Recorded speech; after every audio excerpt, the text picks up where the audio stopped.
no obstruction here. Yeah, okay. Then you have obstruction halfway through the orifice. Okay. Now the obstruction here And is the topmost. yeah, and A the curve. obstruction is at half the exit of this, so it splits the flow. It splits the flow and increases the head. Here it increases the head, and then the flow reconnects. Because this still reconnects it, this one Okay. forces the flow to To reconnect. go back. So with this, we can create whatever we want.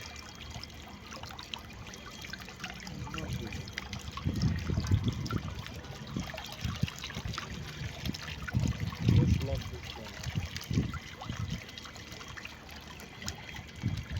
And the piping, everything, all the close circuit. Yeah. So I want to show them one continuity we are talking about. The water, apart from the evaporation, may use the level of this thing. Without evaporation, on a normal day where the weather is cool, the water here, the water level doesn't go down because whatever goes in here into the pump And yeah, comes out. the whole thing is just like a closed system. It's a closed system. So we have with that being a closed system, we have a conservation of mass here. Recycling. Recycling.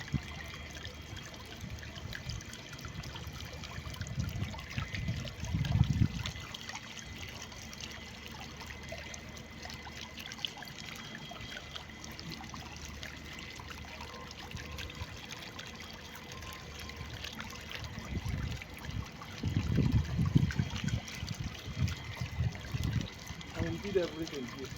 In fact, I know this. I taught my students to do these things, and we did fabricated everything. All the modular so that we can pull it apart. I think we are in a department now, anywhere.